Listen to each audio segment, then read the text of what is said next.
Okay, good morning, everyone. Welcome and thank you all for joining us today. See, the numbers are coming up nicely. I'll give maybe sort of a minute or two just for a few more people to join. But in the meantime, if everyone could please just in the chat, let us know who you are, where you're from. It would be great to see who is on the call today.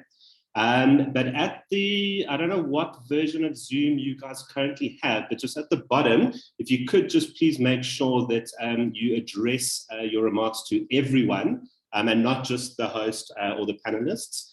Please send through to everyone so everyone can see who you are and any questions that you guys have. Also during the session, any questions that you do have, please post them in the chat. We will get round to them towards the end of the session. If we don't manage to get to your particular question, don't worry. We will answer them after the session. One of the panel members here will get back to you with your particular answer. Yeah, cool, nice numbers coming. I think sort of let's get started. So today's HR Indaba Network webinar is brought to you in partnership with HFMtalentindex. HFMtalentindex specialize in talent management technology, assessments, analytics, and consulting. They are the global leaders in the measurement, benchmarking, and development of agility and strive to help their clients build effective leadership.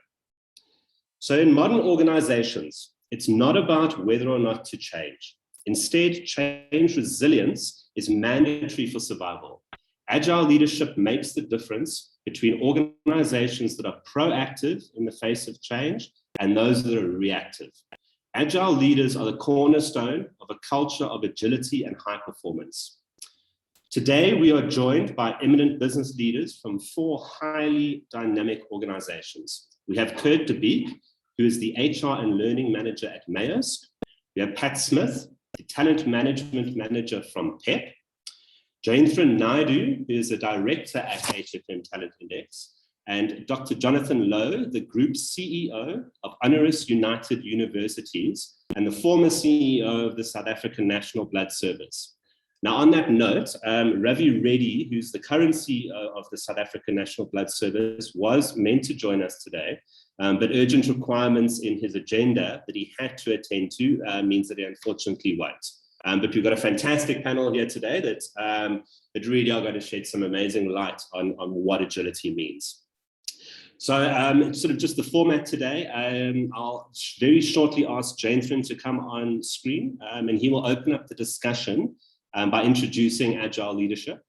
We will then move on to a panel discussion where our panel will share their unique perspectives on the strategic importance of agility in their organizations, its evolution and development, as well as the impact that they have observed. Cool, so I think to kick things off, Jaintheran, if you could please jump on screen, get your slides up and running. And as we are doing that, I'm just going to launch a quick poll for everyone. If you could all please just give us your thoughts. So launching it now. First question, how agile is the leadership of your organization? Not agile and never will be, doing just fine without agility, need to become more agile, on the agility journey, and agile and loving it. I'll give you guys a couple of seconds. There's some interesting stuff coming through. Thankfully, 1 or 2, which we hoped you wouldn't answer, aren't really being answered, which is good. So I'll just give you a few more seconds. Okay, numbers are still coming through, so thanks everyone. Okay, I'm going to end the poll now and share the results. So as we can see there, 50%, so half of us here saying we need to become more agile. 37% of you guys are already on the journey, which is wonderful. And 10% seem to be there and loving it. Yeah, cool. So thanks, guys. I'm going to stop sharing, go off camera, and over to you, Jaintheran. Thank you very much, Nick. It's really great to see that agility is really on the minds of so many of our participants and listeners today. And for that small 1% that indicate that the organizations are not agile and never will be, a very special welcome to you to our webinar. And we really look forward to hearing from you. Okay, also welcome from my side to our panelists. It's really a privilege and a pleasure to have you with us on our webinar today. So I think to start off by setting the context, we're talking about change resilience and dynamic businesses, and a big part of this, a central part of all of this, is actually an organization that embraces an agile culture. So I'd like to start off by first talking a little bit about what does it mean to have an agile culture. And this is a definition that we quite like. And what it says is that an agile culture is one which creates an environment that is inclusive of attitudes, values, and practices that enable responsiveness to complexity, uncertainty, and change. In other words, a culture that enables its individuals and its teams to actually be more agile. But why all the fuss about agility and an agile culture? What does it actually mean for anyone? So these are the results of one particular study, and as you can see, very impressive results. They found that organizations that proactively built and worked on an agile culture reported business performance that was 235% better than organizations that did not proactively pursue an agile culture. Now, this is an incredibly impressive figure that I'm sure a lot of us want to aspire to. And this is definitely something that we can start working towards by first asking ourselves, do we have an agile culture? And then secondly, do we have agile leaders and agile teams as well to actually build and contribute towards that agile culture? Okay. So building any culture, especially an agile culture, definitely does not happen overnight. It does take time and commitment, but we are going to see results and benefits at every step of that journey. So if we had to ask ourselves, what actually epitomizes an agile culture? And what are the characteristics of an organization that display agility? So this is from one model that was proposed by the Agile Business Consortium. And you can see that they've listed a few points on the left-hand side of your screen that characterize agile cultures. Now, right at the top of that list, we are talking about agile leaders. And we all know that the culture of an organization is actually shaped by its leaders. So whether the leaders do this consciously or unconsciously, you as the leadership of the organization, you are responsible for the culture of that organization. And in this case, we're talking about leaders that are comfortable building a space that is safe for individuals to be innovative, to risk, to experiment, that are comfortable actually making sure that leadership is diffused through the organization and they know when to appropriately delegate decision-making and authority to team members as well. Secondly, we know that the organizations that are agile have a very clear purpose and results. Okay? And they articulate their purpose, their vision, and their mission, and it is shared by all individuals within the organizations. They all buy into this very clear purpose and their results, and they work together towards their vision, mission, and their articulated goals.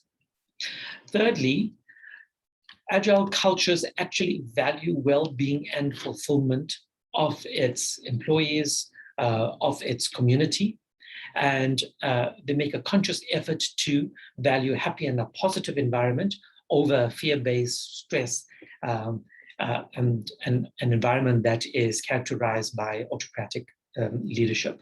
So in an agile culture, a sense of feeling of achievement to individuals is actually put forward over and above achievement of individuals. Agile cultures are collaborative communities, and we also see distributed authority, and we see that individuals and teams are given autonomy to the extent that it is possible and it is relevant. Okay, so once again, the performance of the team is valued over performance of any individuals.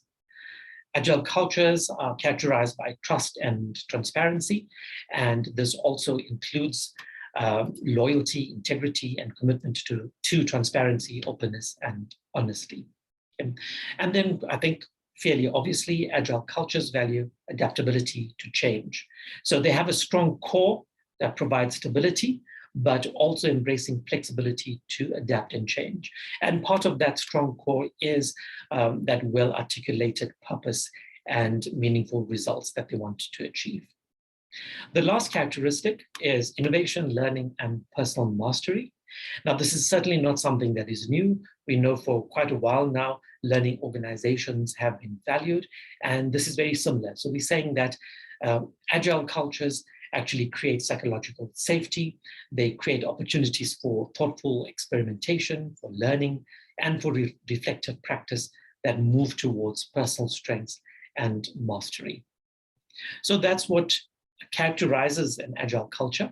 But what are some of the things that are standing in the way of organizations actually building an Agile culture? And this is also from a piece of research that was done by the Agile Business Consortium. And we've highlighted the top 3 impediments to Agile culture. And you can see right at the top of that list is lack of leadership awareness, understanding, and support. And then following, and quite a big gap with the next impediment, is organizational Agile capability, awareness, and training. So do people actually know what it means to be Agile? Do we have what it takes to be Agile? And then the third impediment that we've listed here is organizational structure. So typically we know that Agile culture is characterized by a fairly flat structure with lots of collaboration and, like I said, diffused authority and leadership. So if the organization has a very strict, very structured, hierarchical type of makeup, then that is something that is going to stand in the way of building an Agile culture.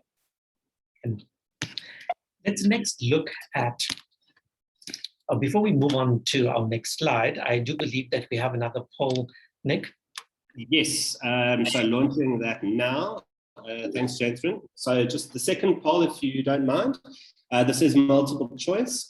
So what stands in the way of your leaders becoming more Agile? Is it knowledge, ability, systems, budget restraints, not being a priority, unwillingness, or there's just nothing standing in the way?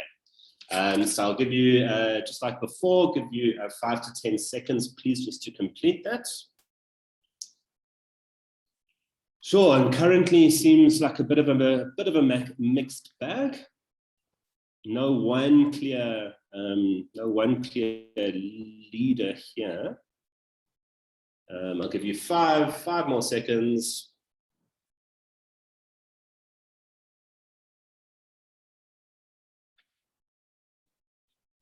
Okay, and I will be ending it now. Thanks, everyone. Results coming up. So yeah, a bit of a mixed bag, sort of really shared between sort of lack of knowledge, lack of systems, lack of willingness, and sometimes a sort of lack of priority. Yeah, it's interesting stuff. So thanks, everyone. Back to you, Jaintheran. Thanks, Nick. Very interesting results. In HFM language, we'd say that what's standing out for us is the lack of the can, so we can do it, and the lack of we want to do it. Okay, so definitely areas that can be addressed. Okay, so we don't have too much time left for this part of the roundtable, so I'll very quickly go through the few slides that we have left. So what we wanted to touch on was how do we actually think about leadership? And we've been thinking about leadership for as long as human beings have been organizing in teams. And the way we think about leadership has changed over time. So maybe we started off thinking about it in terms of the individual and what characteristics are necessary for the individual to be a successful leader. And that evolved over time to shifting the focus to what does the business want to achieve, and then shifting the focus once again to what's actually necessary in that particular context, in that particular environment, and how does the leader respond to those different types of environments. Okay. But what we want to do is actually think about it in a more holistic fashion. And we want to take a more organic approach that leads to more systemic change and looking at the organization as a whole, but very importantly, as a whole within an environment, and as is the case now very often, within a volatile environment. And we can identify 4 different modes of leadership. And this comes from a model that was proposed by Wilkinson. And this ranges from a technical type of leader all the way through to a generative type of leader. So what we can see is that the technical leader deals with ambiguity, maybe by even denying ambiguity, and by trying to create his or her own certainty within that environment.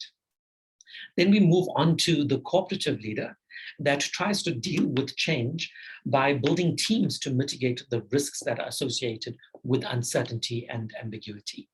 Okay? That progresses to a type of collaborative type of leadership, where the collaborative leader uses the team to actually examine what we are dealing with and how we can actually deal with uncertainty. And then there's a little bit of a jump to the 4th type of leadership, which is a generative type of leadership. And the outlook of the generative leader is actually quite different, because now the leader is saying, I'm not going to look at ambiguity and uncertainty as a threat, but rather try and look at what are the opportunities available and how can we as the organization leverage off the opportunities available in the current uncertainty and ambiguity. Okay, so that's just a model that we find useful to think about leadership in this context.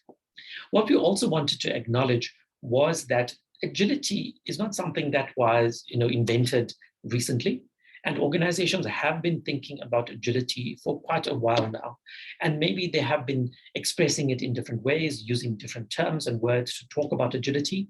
But when we look at the values of different organizations, we see that they have been talking about agility, maybe calling it resilience, calling it ambiguity, calling it collaboration, creativity, innovation, and so on. Okay, so it's certainly not something that is new. But what we think is going to be important is actually to try and create some sort of framework where we can actually start talking about leadership agility using a common vocabulary. So maybe I can start by very succinctly defining what it means to be an agile leader. So an agile leader is one that has the ability to lead employees and teams to develop new effective behavior in response to new situations. And agile leadership is characterized by 5 dimensions. So firstly, agile leaderships encourage flexibility, and they promote experimentations, and they make it safe for people to fail. They also create insights, and by doing that, they nurture creativity and innovation, and they also practice being more flexible so that people can actually create. Thirdly, people is a very, very important element in terms of being an agile leader. Agile leader make sure that they are taking their people along with them. They actually make sure that they are able to delegate and to afford authority and responsibility appropriately, and give people an opportunity to experiment, to lead as well, and to also innovate. Okay. We also see that agile leaders are very open to collaborating with individuals and not just making decisions by themselves. Okay. Fourthly, we maintain a focus on results. Remember, we said one of those core stabilizing factors is making sure we have sight of what is our purpose, what is our vision and mission. So keeping sight of that, but being flexible to change our approach when necessary, to change the goalposts a little bit if necessary, and to persevere towards achieving results. And then lastly, and maybe most importantly, is that element of reflection. So taking the opportunity to step back, to think about not just what we did, but how we did it, how can we improve on it, and how can we learn going forward. And this is something that can be adopted at a team and an organizational perspective as well. So with agile leadership, there comes some specific benefits. We're going to see overall an impact on the organization's performance. But what really stands out for me is that from one particular independent meta-study, the finding was that 55% of leadership success actually depends on one's learning agility. So if you want to be a successful leader, then definitely need to have insight into your agility profile and try and build and develop that. Okay. So if I just go back quickly to the previous slide, an important point that I want to make is that leadership agility can be measured, it can be benchmarked, and probably most importantly, it can be developed as well. And those leaders that enjoy agility also enjoy at least twice the career success of their counterparts that are less agile. And that is a finding from one of our own HFM studies. Okay. Also from our HFM research, we do find that in effective organizations, there is a definite positive correlation between level in the organization and agility. So the more senior you are in the organization, the more likely it is the higher your learning agility. And the last impact that we want to highlight today is that learning agility or agility relates to better succession planning prospects. In other words, if you want to identify the high flyers in the organization, the high potentials in the organization, then we need to look for the individuals with a higher agility. Thank you very much, Nick. That was my piece. Awesome. Thanks, Jaintheran. If I could now just ask you to stop your slides and just ask the rest of the panelists to come off mute and come on camera, please. Jonathan, Pat, Kurt, awesome, cool, thanks guys. So as we start this roundtable discussion, I really just want to sort of do a very quick fire round with everyone. Firstly, just to introduce themselves and also to understand your own personal meaning of agility within an organization and the importance of agility. So Pat, I'll start with you, please. Great, thank you, and lovely to be here. Pat from PIP, I've been there for 9 years in my role as a talent management manager. So before we go on, I just want to also say a high five to all the PIP dynamos who's on the webinar. So we in PIP, we call ourselves dynamos. And so what is agility for us? You know, it's been inherent in our organization. So we have a value called resourcefulness. And, you know, we say we make a plan, of more fondly, ons maak 'n plan. It's a very common thing that happens around the organization. Also, when we respond to change, we do it together. And our passion, which is another value, actually fuels our actions. It's the energy that makes things happen. And we could ask any of the dynamos, they'll probably respond in the same way. And it's all within the embrace of our culture called Sikula Kunya, and we are growing together. So it's very much how we, the dynamos in PEP and the leaders, respond to change and make things happen together. Thank you. Awesome, thanks, Pat. Over to you, Kurt.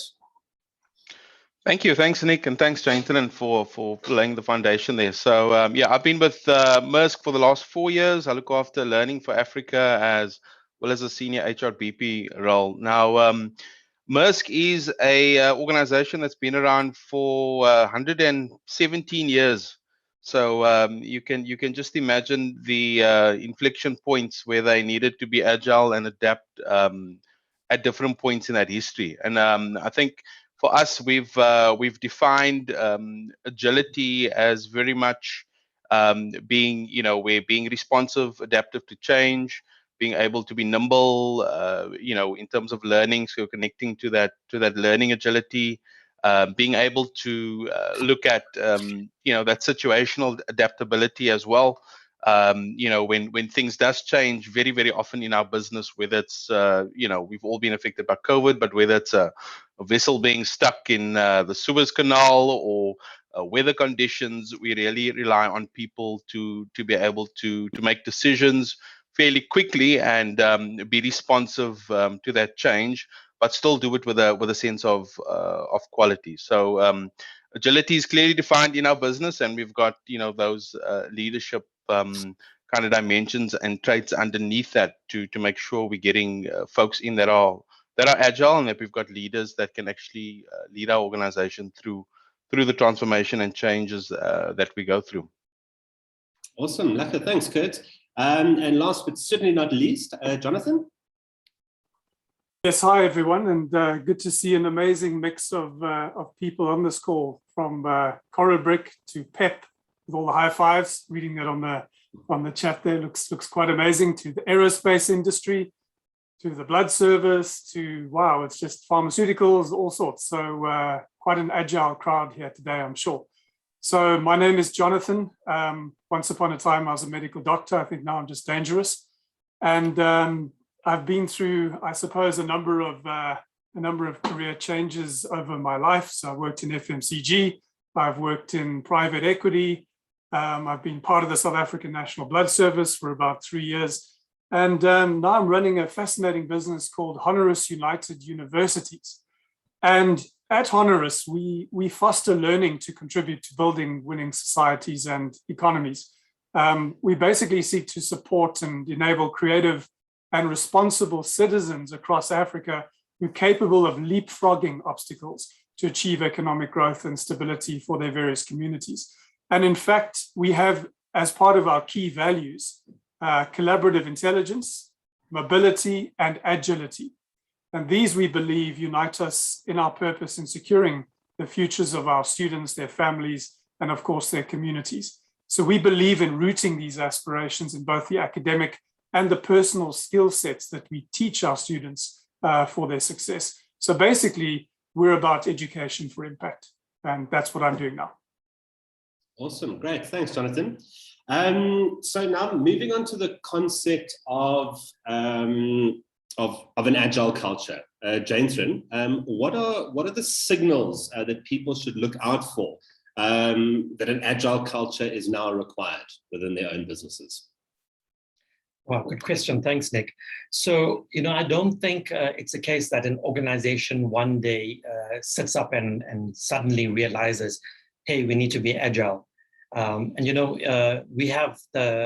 in a very fortunate position that we work with many organizations, and they are in different stages of their agile journey, and it starts off with organizations that have agility built into their very DNA.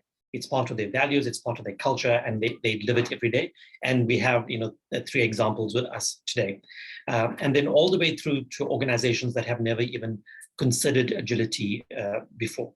But I think what the organization needs to consider is, are they still viable and are they still relevant and competitive in their particular industry and in that particular context? So when thinking about agility, it's not just about our business performance, but it's also about being cognizant of how relevant are we in our industry, how relevant are we in terms of the technology that's available, and are we actually getting buy-in from our employees, firstly? Are we taking our employees along with us? And what are the expectations of our employees and our customers or clients as well? And are we being responsive to the expectations of our customers or clients? So I think an organization needs to sit back and reflect on some of those things. It's a little bit of a catch-22 situation because it takes an agile culture to reflect on yourself.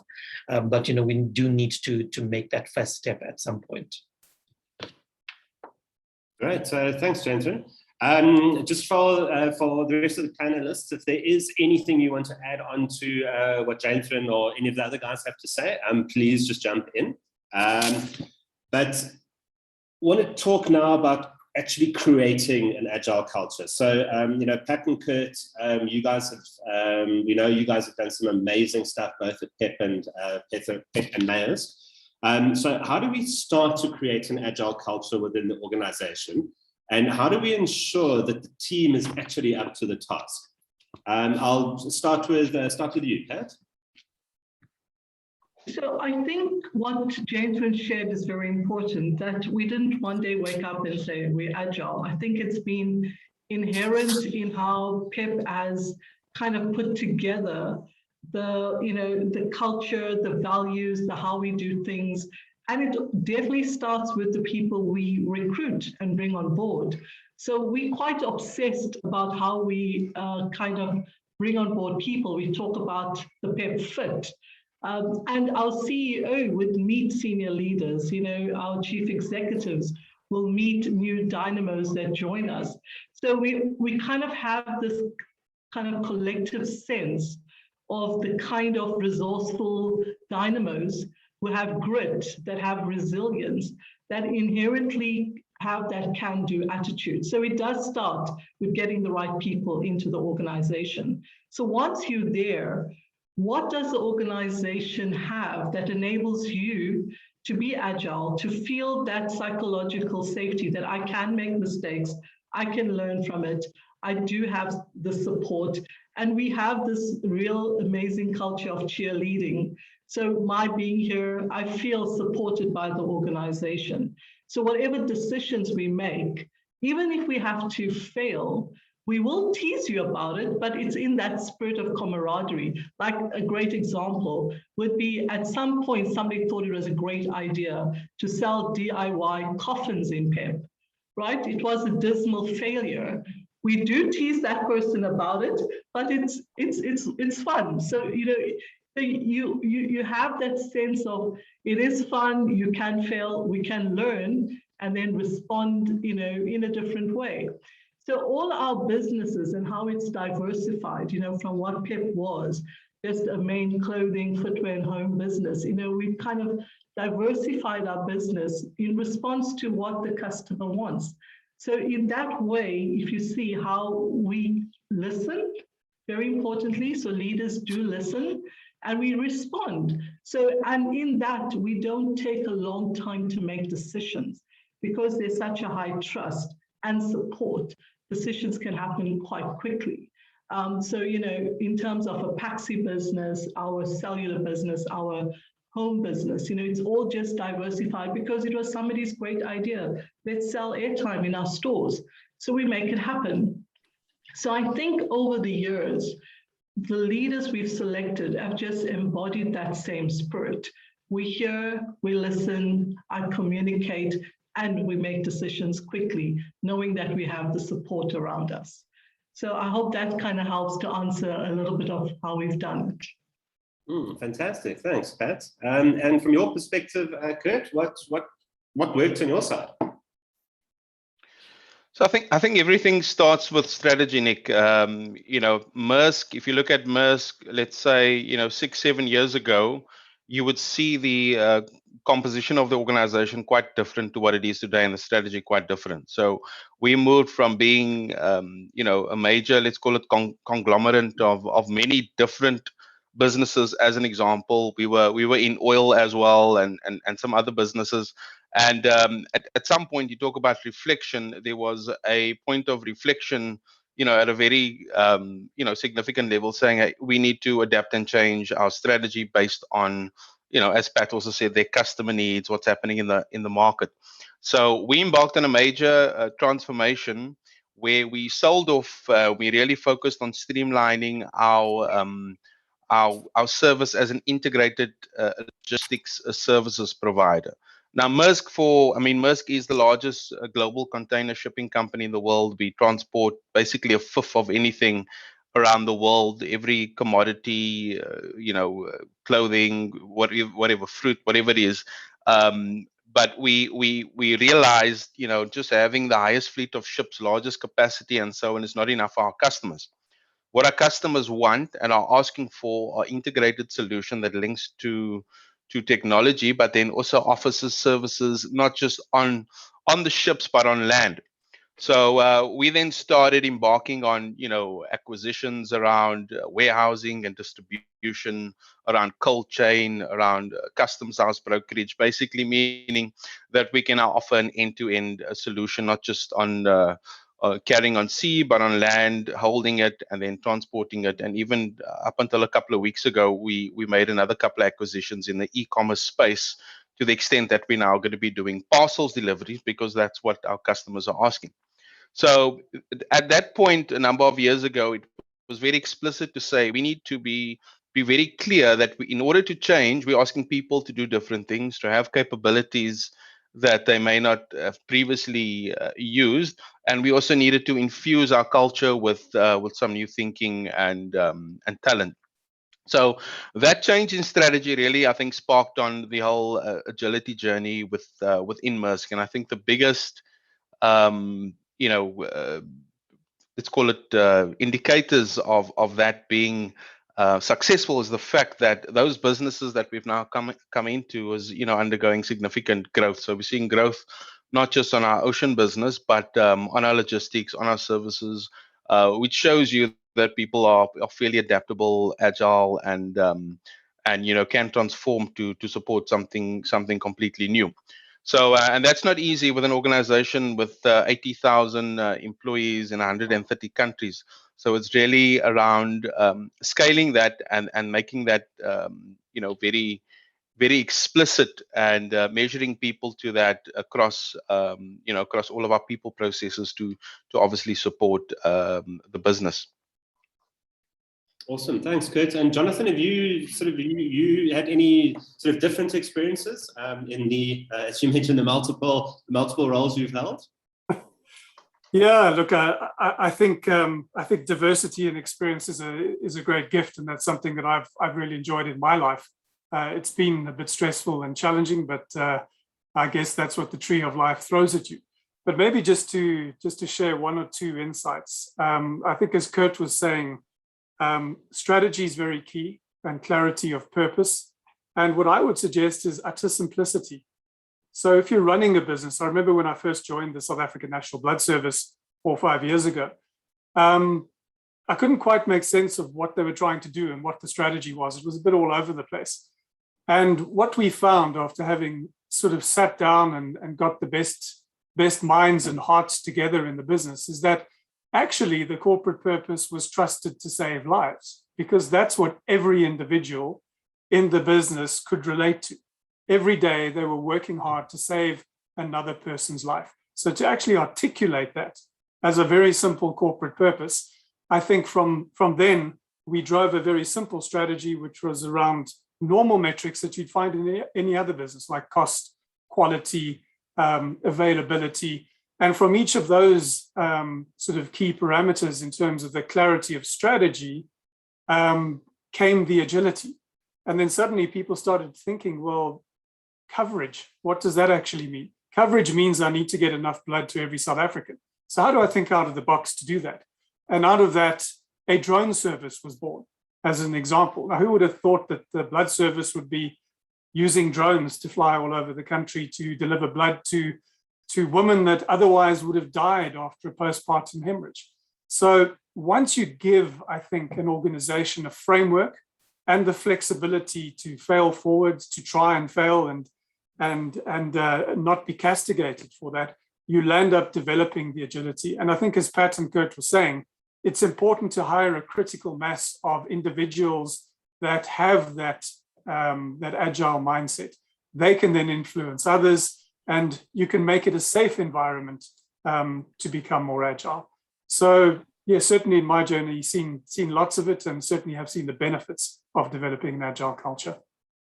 Awesome, thanks, Jonathan. I'm going to stick with you and really just want to touch on leadership agility. So what are the roles of leaders in an agile culture, and how do we get their buy-in, especially if there is resistance from them? So this is an interesting one. I've generally found, and it's a lot of people would say, the more regulated the industry, the lower the agility. And the one thing I've found now that I'm working in education, which, like pharmaceuticals and like the blood service, is highly, highly regulated, that's actually not true. So you can land up in situations where regulations can disempower the organization, and you end up needing an SOP to stand up from your chair or go to the toilet or phone somebody, protocols, all these kind of things that I find what Jaintheran was putting up front, the technically driven leaders will often hide behind that sort of autocratic style. You need an SOP to knock on my door kind of thing. And breaking that down and deciding what is quality and what do the regulations require, and then work your standard operating procedures around that versus what is utterly ridiculous and actually basic common sense and doesn't require an SOP. Often you find that highly unionized environments also tend to drive these SOPs because again, it's a bit of a defense mechanism. If everybody fits in one block all the time, there's some kind of solidarity in that, where the uniqueness of individuals, the uniqueness of learning agility, and the innovation that thrives from it can often be, I think, kind of curtailed in a highly regulated environment. But I think my key point is that in order to develop agility, you certainly do need structure. So I've generally found in my career that structuring management meetings, talking about what you're going to be discussing, preparing adequately, reading the information beforehand, setting a proper agenda, and then not going into people's personal time by saying, it's a 2-hour meeting, it's a 2-hour meeting. That's when we stop. And I found generally that an element of structure and structuring actually increases agility and also increases accountability as people then start to read the documents instead of having death by PowerPoint. We've all read the document before, let's talk about it. And that encourages a more agile mindset and I think develops the innovation. Awesome, thank you. Jaintheran, what have you seen sort of in your dealings with with the leaders of the businesses that you deal with? Has there been a lot of reluctance, and how do you guys generally sort of deal with that on your side? Like I said earlier, Nick, where we do sometimes find ourselves in a bit of stuck between a rock and a hard place. Where the person that most needs to develop their agility is the one that has the poorest insight into their agility and is probably the most defensive and reluctant to actually acknowledge that. But we have seen many success stories. And what really stands out for me is that where we have enjoyed most success, or organizations have enjoyed most success, is where they identify a champion, someone who buys into the concept of agility, that has seen the need for agility and acts as a change agent and also as a role model for the rest of the organization to also follow suit. So where we see reluctant leaders, it's really helpful when their own leader and their own manager has embraced agility and has set the example by going through the journey themselves. And I've been in many situations, many debrief situations where it's so satisfying to see the individual have that sort of aha moment when they realize how all of this comes together and how they're actually seeing the benefit of their efforts to actually improving their agility and their performance overall. Awesome, cool, thank you. Okay, so now as a business and as a leader, we have realized that agility is needed. We have started the journey of creating an agile culture, and the leaders have now bought into this process. Once that's all been done, what is the impact of this journey in terms of the transformation within the business and its impact on the performance? Now, I'm going to ask both Pat and Kurt to chip in here. Obviously, you guys have been through this whole process within your organizations, and have really also been quite heavily impacted recently, obviously by COVID, by the recent riots in KZN, and obviously all the shipping stuff down at the ports. So how has this agile culture, now that it's in place, really helped you guys as a business? Pat. I think you're taking this ladies first thing quite seriously there, Nick. Just trying to spread it around. But yes, part of that also. No, but thank you. I think, it is when the litmus test is the recent pandemic, the riots, the devastation. I think how our organization responded speaks so much to the kind of points that have been raised today. So the first thing was, how are our dynamos? Are they safe? Are they okay? And it was to respond to what they needed. So if you're looking at a purposefully driven organization, it is our purpose to make everyone look and feel good. So what were their needs? And I think everyone rallied around and looking at all the third parties, vendors, logistic companies. How could we get supplies to our dynamos? food supplies, because that was the most important need. So that sort of concerted effort, putting people at the heart of what's important to us. And we didn't have to ask them how many stores were burned, what was the orders. By taking care of them first, that came. So they rallied the troops, they sorted all that out and gave feedback to the organization. So we in the central office based here in Cape Town reached out, called them, showed our support, listened to what they were going through. And you know, the kind of stories you heard, because they felt this was their store. My store got burned. I put so much of effort into making the store amazing for our customers. So just being there with them in that moment. And through that, you know, it's like that David Bowie song, we can be heroes just for one day. All our dynamos out there were heroes in this whole process. And it forged, you know, through adversity, it's forged such strong bonds. And that, I think, was the test. We've come together stronger, we're thriving, we're striving, and it is the people agility. I think that's the core of the PEP business. And you will find that in every part, you know, how we respond. It's together as teams. So I hope that would be something, you know, that's we could take away from today. Thank you. Thank you. Fantastic. Thanks, Pat. And Kurt? Thanks, Nick. So I'll maybe talk a bit about COVID and what I've observed in our organization. So I think one of the benefits of being part of a global organization is you get to see what's happening in other parts. And so, you know, when COVID started to impact our Chinese colleagues, the end of December of 2019, early 2020, and I remember sitting in a call with my HR colleague in Shanghai, and she was stuck in her room. She said, "I've been in 3 weeks and I can't leave the house." And I was like, "Wow! I mean, that's crazy. I mean, you know, and it's through, you know, following some of those developments that I've seen some of our leaders our leaders have a look and see what's actually happening, because, you know, at those early stages, obviously, you know, trade started being impacted. I mean, if you think of trade between East and the West, and the Chinese lockdowns that took place. But one particular moment was quite pivotal for me, and the way we responded. I recall then, I think it was around Feb sometime, I play action cricket with the guys. We were playing action cricket, and there was a little plan with the leadership team that we were watching these developments, and we realized we needed to start looking at some contingency plans in the event that we go into a hard lockdown. And there was probably like 5 or 6 people that knew about this, the leadership team, that on a Thursday evening at 8 p.m. we would just advise our whole Africa operations basically that you know, tomorrow you got to work at home and don't come to the office.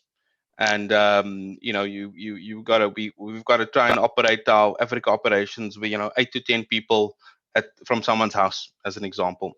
And I remember that I was there at the action cricket, and this guy started getting these messages, and it was, you know, it's like, oh my goodness, what's going on, right? And we ran that simulation a few times before we had to go into a hard lockdown. And at that point, being able to run, you know, shipping operations from your home was like probably inconceivable, because we had looked at, you know, we were introducing some work flex policies, 1 day a week from home, all of that, but all of a sudden we needed to go full time.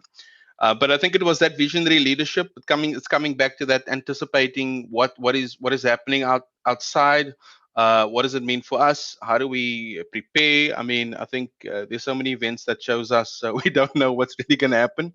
But the best you can do is to try and anticipate, follow the trends.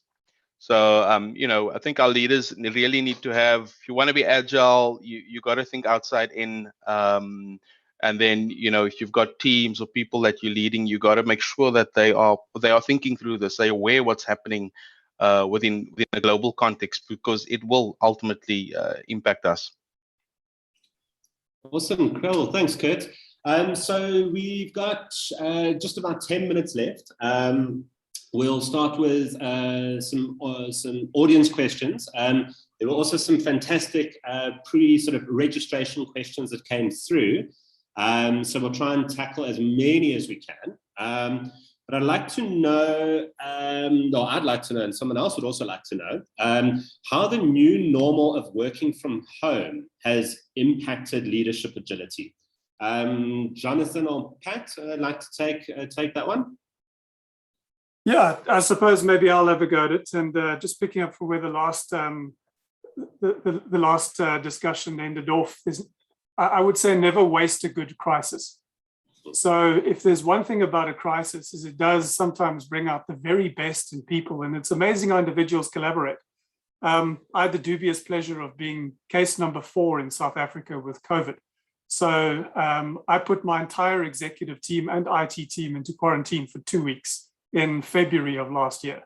And in that time, I was a little bit indisposed. I think I was quarantined for nearly 3 months, but it was amazing how the leadership at that stage in the blood service, I think, stood up and started leading. And people that we had thought, maybe would sit in the background really got onto the front foot, and I think helped us with all of the protocols around whether you wear a mask, what do you do about all the PPE stuff and all this disinfecting, how do we handle our donors, what SOPs, etc., do we put in place. So I think I really would say whenever there's a crisis, be it a COVID virus or a cell phone virus or an IT virus or whatever, use it as a learning opportunity and put in place better protocols and mechanisms to deal with it in the future.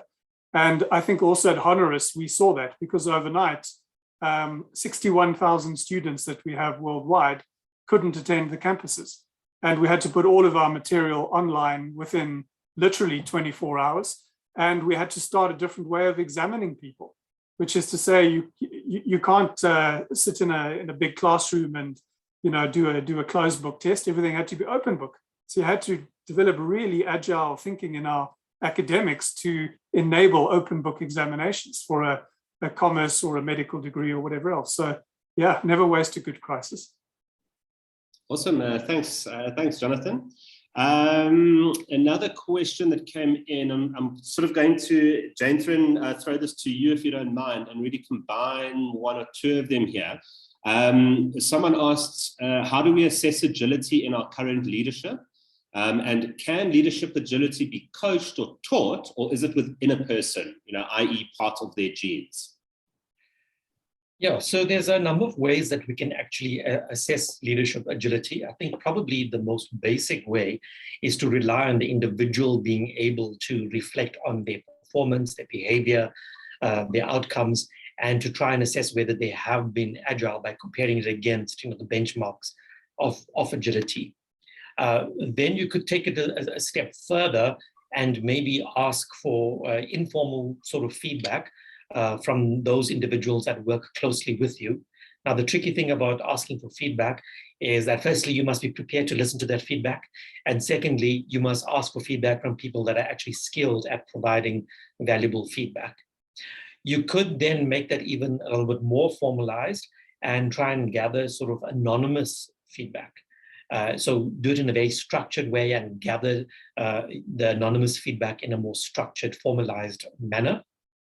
All of those mechanisms still rely on people's perceptions. So what do I think about my own performance and what do other people think about my performance?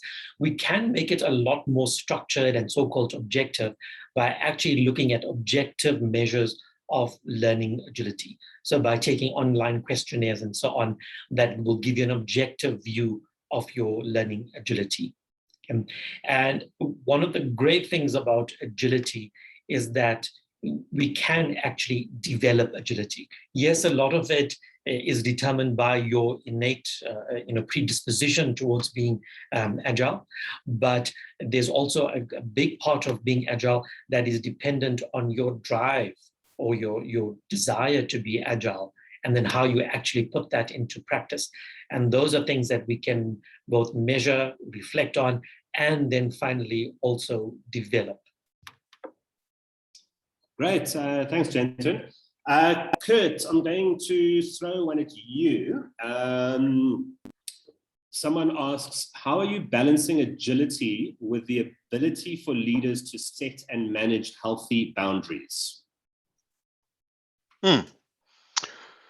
So interesting one. So managing healthy boundaries. I'm not entirely sure what exactly you mean, but I'm going to try and read into it, and then if I need to clarify, please let me know. I think one of the things, and it's just reality in our business. We are a 24/7 business.